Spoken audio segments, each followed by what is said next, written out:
warahmatullahi wabarakatuh. Perkenalkan, kami dari kelompok 3, tugas bahasa Indonesia tentang sejarah Benteng Marlborough. Dan berikut rekan-rekan saya. Saya Sally Mestari. Halo, saya Meli Aryani. Saya Dalari Ticir. Saya Novi Sugiantri. Baiklah, inilah hasil dari penelitian kami. Mari ikuti kami.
Benteng Marlborough mulai dibangun pada tahun 1714.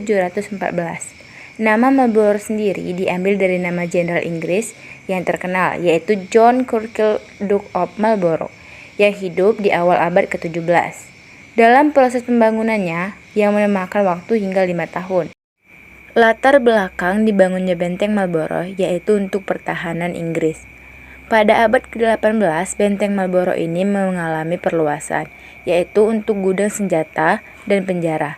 Selain itu, Benteng Marlborough juga digunakan untuk menyimpan rempah-rempah. Di dalam ruangan ini terdapat beberapa peninggalan sejarah. Salah satu contohnya yaitu senapan lontak. Senapan lontak ini dipergunakan pada abad ke-17 dengan menggunakan batu api. Selain itu, di sini juga terdapat peluru meriam, yaitu sebagai senjata kependudukan Belanda. Selain itu juga ada jam matahari, patung prajurit Belanda, dan miniatur kapal. Selain itu, di ruangan ini juga terdapat bongkahan emas. Bongkahan emas ini didapatkan dari batu atau mensen merah. Selanjutnya memasuki ruang barak pegawai EIC. Di dalam ruang barak pegawai EIC ini terdapat beberapa lukisan dan surat. Salah satu contohnya yaitu rakyat Bengkulu menolak tunduk. Di dalam rakyat Bengkulu menolak tunduk ini terdapat surat, yaitu surat Depati Tinjamande kepada Depati Tanjung Erang. Surat ini ditulis pada tanggal 26 Juni 1835 yang berisikan saran agar tidak bekerja sama dengan pemerintahan Belanda. Selain surat, di sini juga terdapat kata dari Michael Sturner yang berbunyi, "Di negeri yang tanpa sejarah, masa depan masyarakatnya akan dikuasai oleh mereka yang menentukan isi ingatan, serta yang merumuskan konsep dan menafsirkan masa lampau." Berikutnya, kami memasuki ruang pamer 2. Di dalam ruang pamer 2 ini terdapat beberapa peninggalan sejarah. Selain itu, di dalam ruangan ini juga terdapat beberapa patung, yaitu patung Insinyur Soekarno dan Residen Mayer. Adapun beberapa peninggalan di Benteng Marlborough. Yang pertama ada transkripsi surat Benjamin Blomme tahun 1684. Kemudian ada peninggalan fragmen keramik Port York. Kemudian ada fragmen pipa rokok atau pipe clay. Dan kemudian ada lagi fragmen botol minuman. Selain ada fragmen tadi, ada juga patung, yaitu patung Insinyur Soekarno dan Residen Mayer.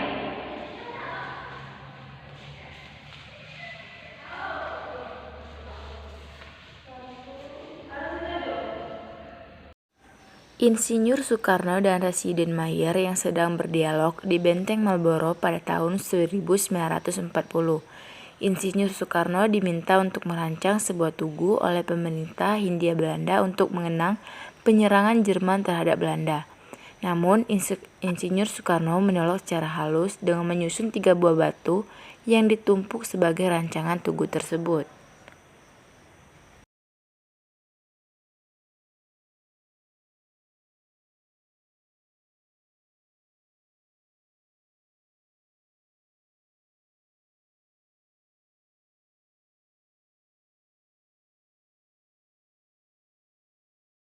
Berikut ada beberapa foto Insinyur Soekarno dan Paul Marlboro. Kemudian ini sejarah Paul Marlboro pada tahun 1800. Berikut ada patung dari Sir Stamford Raffles, yaitu menjabat sebagai gubernur RIC di Bengkulu pada tahun 1817 sampai dengan 1822. Woi, lambang diingat ada perjanjian Inggris dan Belanda. Pada tahun 1824, Inggris menyerahkan ke Belanda. Kemudian Belanda menyerahkan kembali ke Inggris. Kemudian ada Traktat London. Traktat London ini merupakan perjanjian antara kerajaan Inggris dengan kerajaan Belanda pada tanggal 17 Maret 1824 di London. Perjanjian ini dibuat untuk menyelesaikan sengketa yang timbul dari pelaksanaan perjanjian Anglo-Belanda pada tahun 1814. Kemudian ada Suncorp atau jam matahari. Kemudian ada replikan koin es dari India. Dan kemudian ada reproduksi. Dan kemudian ada surat sultan kecil kepada Richard Farmer. Memasuki ruangan berikutnya, terdapat patung dari Jenderal Joseph Collet. Kemudian ada patung dari Jenderal Joseph Collet, yaitu adalah Gubernur Jenderal EIC di Bengkulu pada tahun 1712 sampai dengan 1717. Selain patung Joseph Collet, di dalam ruangan ini juga terdapat beberapa peninggalan lainnya. Salah satu contohnya yaitu maket dari Benteng Marlborough dan beberapa peta. Dilihat dari maket ini, Benteng Marlborough memiliki bentuk seperti kura-kura. Wah, wajar aja banyak orang yang ngomong, dari ketinggian Benteng Marlborough ini mirip seperti kura-kura. Wah, indah banget bukan?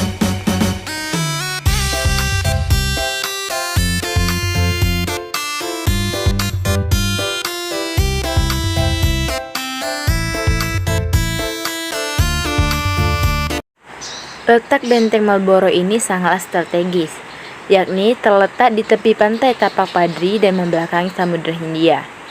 Benteng ini berada di tanah seluas 44.000 meter persegi, dengan ukuran fisiknya sekitar 240 kali 170 meter. Ketinggian dindingnya bervariasi dari 8 sampai 8,50 meter, dengan ketebalan dindingnya 1,85 sampai dengan 3 meter. Benteng ini memiliki pertahanan dari 72 buah meriam. Dan berikut ada beberapa meriam yang dipergunakan sebagai senjata di Benteng Marlborough pada abad ke-18.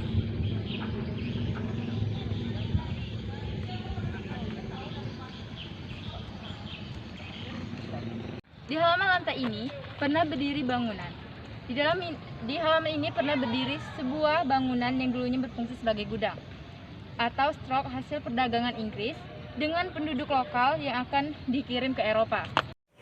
Di sini juga terdapat beberapa makam pejuang Belanda pada masa itu.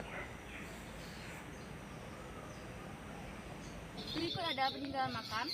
Yang pertama makam dari Charles, yaitu pada tanggal 7 Januari 1808. Yang kedua ada makam dari Thomas yang meninggal pada tanggal 23 Desember 1607. Kemudian yang terakhir ada makam dari Robert, yaitu wafat pada tanggal 15 Desember 1793.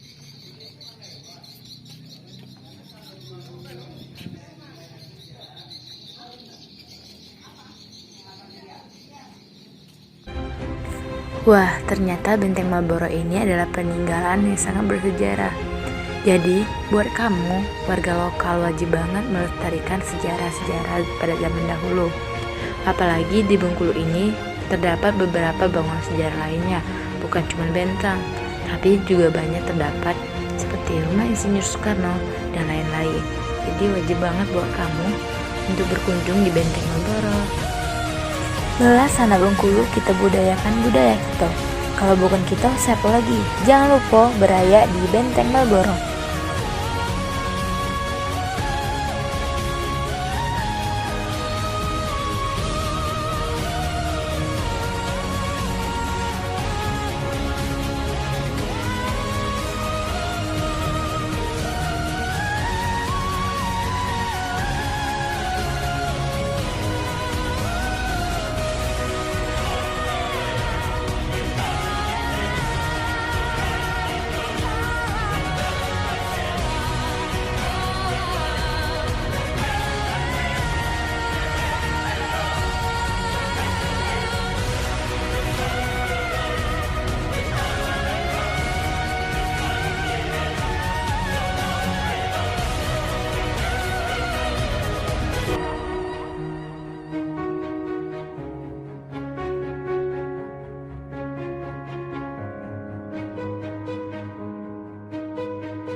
Jalan-jalan ke Muko-Muko, jangan lupa beli serau.